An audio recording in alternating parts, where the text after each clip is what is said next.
national Albourakh Events fas yéene. jërëjëf ñu daal di dellusiwaat deuxième partie bi revue des titres Helmat yow lañ ci àndal. voilà jërëjëf Aïssatou ñu ñëw nag mbokk yi dal di leen indil lu gën a fës nag ci xeetu yéenekaay yi tey des revues des titres di àllarba tey nekk juróom-ñaari fan ci weeru janvier 2026 lan moo gën a fës tey ci xeetu yéenekaay yi njëkkee ko ak Direct News daal la ñuy njëkkee moom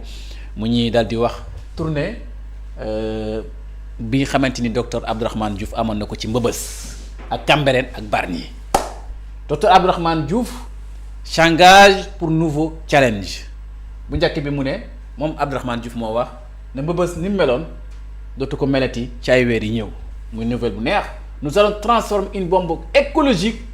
en un véritable paradis écologique en bénéfice des populations loolu di la dikk waa ñi yeewoo Mbëbës mu nekk lu ama solo. En visite du parc paysager de Cambérène, le ministre de l'Environnement a réaffirmé l'engagement du gouvernement en faveur d'une gouvernance environnementale renforcée et d'une amélioration durable du cadre de vie en mettant l'accent sur la valorisation des espaces verts urbains. muy politique bi nga xamante ni docteur Abdourahmane Diouf wax na ko moom mi dénk wàllu environnement bi ci fi nga xamante rek mooy parc paysage bu Cambérène ndaxte boo demee foofu macha allah loolu lu am solo la docteur Abdourahmane Diouf ba tey mooy wax mën a prêt à accompagner les populations de la réserve naturelle urbaine de la Grande Niayes exposées au risque de submersion marine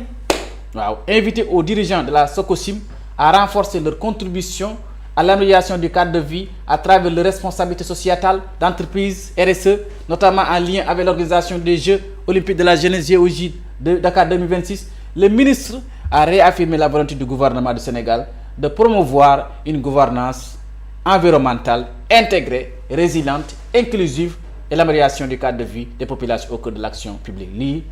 lu am solo la ci réew ndaxte réew environnement da ci am solo c'est-à-dire jaww ji ñi sàmm ko sàmm lépp nag et puis barab ak dëkkuwaay dafay fekk environnement bu dëgër bu ñu sécuriser bu ñu bàyyi xel protéger ko loolu mooy tax li nga xamante ni lu am solo na kon mbokki ruq-ruqaan yeeg wala barab yi nga xamante ni nu ñu nekkee maradetaana jaadu na tey ñi defar ko bu mu rafet def suñu reboisement def lu ne pour gën a jekkal environnement bu Sénégal kon mbokki kooku la docteur Abdourahmane Diouf dal di xam ne enquête yéenekaay dañ ciy ñëw enquête yéenekaay li mu wax mooy Sonko Diba la classe di ngeen photo Ousmane Sonko fii mu ngi woon ci Kaolack bu muy jàkkaarloog les producteurs mooy baykat yi war a jaay seen gerte Ousmane Sonko photo baagoog Cheikh Diba nekk ministre des finances li ko Ousmane Sonko wax ci campagne arachidière bi mu ne le premier ministre accuse son ministre de finances d'avoir failli dans la mobilisation des fonds voilà nee na daal premier ministre dafa dal di accuser Cheikh Diba dafa échoué ci dajale gu mu dajale koppor gu mu war a dajale koppor pour jënd gerte gi.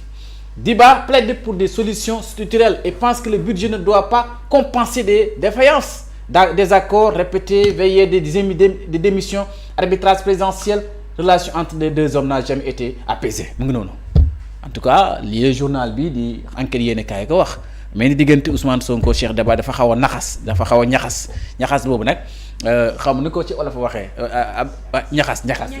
ñagas ay surtout ak kii ñu ma gën a dégg wolof ñakas donc mu ngi noonu classe bi moom la ko journal bi di xëyee mbokk yi diggante Cheikh Diba ak ki nga xamante rek moom mooy Ousmane Sonko premier ministre de la République mbokk yi ñu ñëw ci laas yéenekaay achat de véhicules de luxe à l'Assemblée nationale achat de véhicules luxe waaw les députés de Pastef se déchirent waaw ndaxte groupe parlementaire Pastef les patriotes toll 130 députés El Malick Ndiaye ne premier lot bi 75 véhicules ñoo war a ñëw bon dana am ñoo xamante ni du ñu am ak ñi nga xamante ni société civile bi la ak ñi nga xamante ni ñi ngi bokk ci opposition takk wàllu Sénégal waaw loolu nag dañ ne député Pastef yi ñoom xaar ñi ngi voilà dafa seen dañ déchiré c'est-à-dire am na fa mu benn malentendu ba fa nekk ci jëndaw oto yi en tout cas daal loolu lépp El Malick Ndiaye na ci góorgóorlu pour que Sénégal yi kontaan ndax ñii rek ñoo yelloo am oto ndax ñooy agent du peuple ñooy représentant du peuple muy député dañu war a am oto loolu te muy dëgg oto yu baax a baax waaye na ànd ak transparence na ànd ak lépp mu leer ñu xam nuñ ko amee ak nuñ ko amee ndax moomalu askan bi la ñu moomul askan bi ñu teewal askan bi dañ ko war a xam mbokk yi ñu jógee ci loolu ñëw ci le quotidien yéenekaay mu ñee xamal ne enlèvement de la fresque de Pape Ibra Tall lay wuyoo polémique murale à Thiès le ministre de la culture accable le maire Babacar Diop réagit en parle de réhabilitation de l'œuvre donc mu ngi noonu lii de ci Thiès la xewee Thiès daal Babacar Diop loolu daal muy maire boobu nga xamante ni dëgg yàlla jàmbaar la ci maire bu mu remplacé Idriss Seck ba léegi taxawaayam ci Thiès rafet na mbokk yi ñëw ci les échos yéenekaay mu ñëw ci nébuleuse dans l'achat des véhicules des députés bon ba di ñuy utiliser journal yi ko utiliser de des députés sonnent la charge d'autres se frottent les mains am ñu xamante ñi ngi ci werante dagg santé ci mel ni Abdoulaye Ndiaye ak Guy Marius Sagna ñu kii se joxante ko ñoom ñaar donc Thierno Alassane Sall moo wax quelles sont les conditions d'acquisition nan ngeen def yenn conditions moo permettre loolu yëpp ñu ngi laaj El Malick Ndiaye ak ñu ànd ak El Malick Ndiaye nan ngeen def ba am oto yi y a des commissions est-ce que am na commission marché bi ndax am na commission Thierno Alassane Sall la ko laajte de si oui bu fekkee am na commission combien ñaata commission bi ñaata la qui sont les bénéficiaires ñan ñoo bénéficier les commissions voilà lii nii ay questions yu Thierno Alassane Sall samp laaj mais fa mel ni El Malick Ndiaye dafa ne ko li nga bëgg a laaj yëpp dama questeur bi mu tontu la mel ni loo waxoon déclaration Guy Marius Sagna ne sur cette affaire l'Assemblée a été un mauvais exemple qu'il faut critiquer dénoncer mbir mi de lañu war a critiquer assemblée bi ndaxte acte bi pratique bii nii El Malick Ndiaye def ñoom dañ ko critiquer loolu moom Guy Marius Sagna àndut ci Kalilou Fadiga sur les 1/4 de finale contre le Mali loolu ajjuma la Sénégal ak Mali dañu jàkkaarloo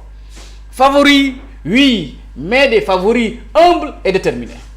waaw on marque on encaisse très peu c'est ça là l'objectif du football Pape Thiaw a bien analysé tous les détails de cette équipe malienne j'échange avec les Lions en aparté je n'aime pas la lumière je préfère être derrière non Kalidou Fadiga des joueurs lu def na ko Sénégal ku mënoon football la voilà doom ji ku mënoon football la noonu daal nee na daal moom daal du feeñ waaye na nag ne ci ginnaaw di encourager booy di leen féliciter di leen di teg jox ay code waaye daal quart de finale bi diggante Mali ak Sénégal li ñu wax ne mooy sëriñ si waxoon Malien ne leen jox leen ma nangam ci alal soo leen ma ko joxee da nga indi coupe bi dégg nga sëriñ boobu delloo na ginnaaw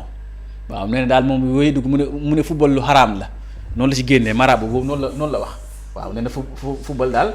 dafa xaraam loolu la wax marabu bi daw na. mbokk yi Le Soleil yéenekaay ñu ñëw ci diplomatie le président fixe le cap pour 2026 président de la République fixe na cap bi pour 2026 lan la si mooy diplomatie bi lan la jiitu réew mi bëgg ci 2026 bi ci diplomatie le chef de l'État Bassirou Diomaye Diakhar Faye qui présentait ses vœux au corps diplomatie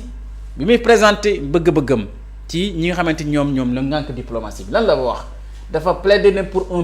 multilatéralisme refondé dévoiler les ambitions du pays pour une année riche à rendez-vous mondiaux moom la leen dénk nañ fexe de telle sorte que Sénégal gi ñu bokk ñu correcté ko ak monde bi waaw taxaw fexe gënal dëgëral place u Sénégal ci àdduna bi loolu la wax ñi nga xamante ñooy corps diplomatique bi amoon ak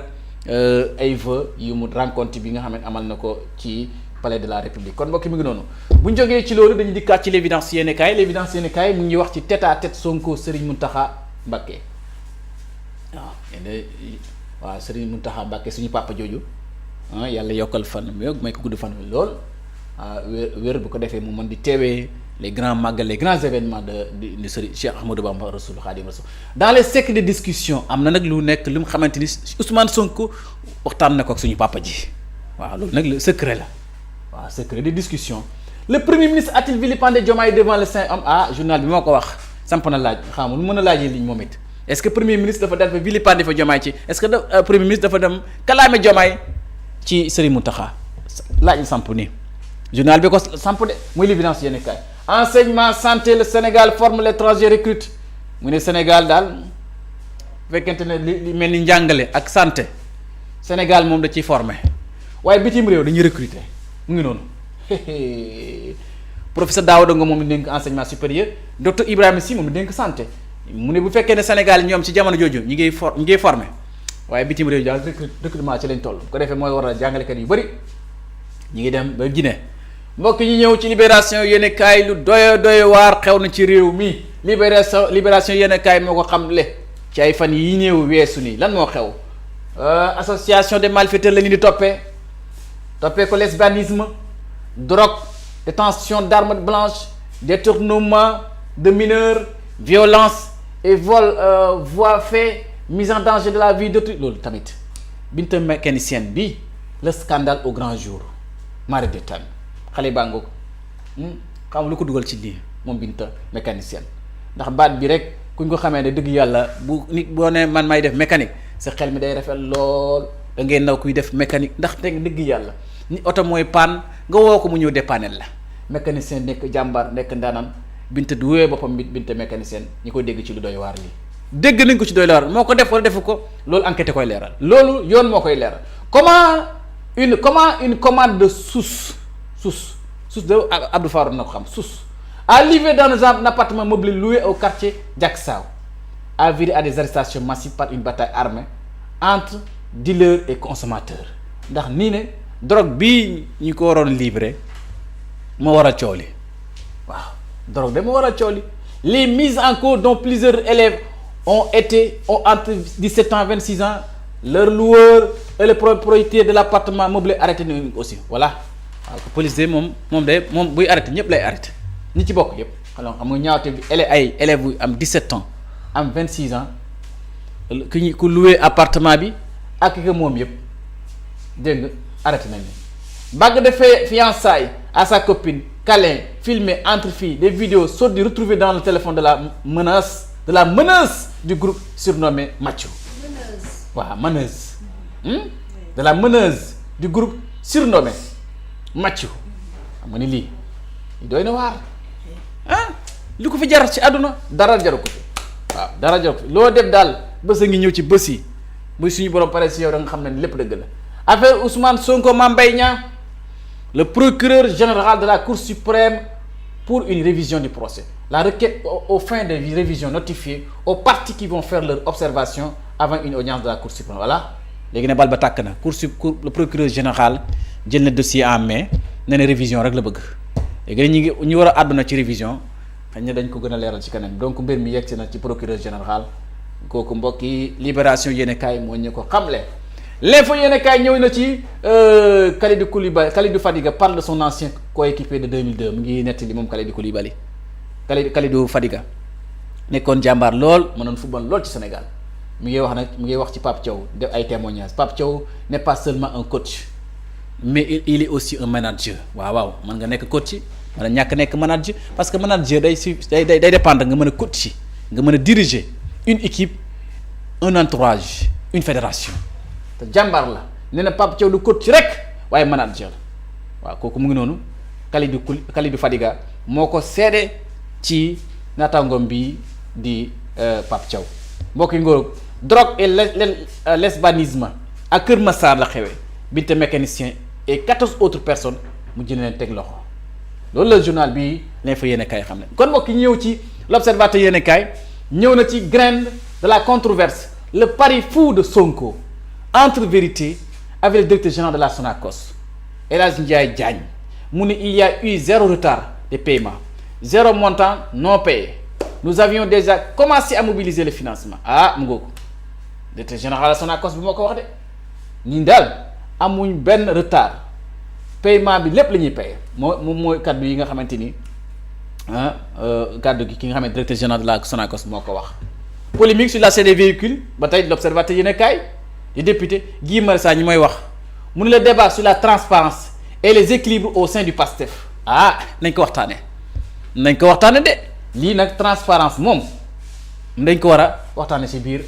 ci mbiru dossier oto yi de ba jur na coow kon mbokk yi mu ngi noonu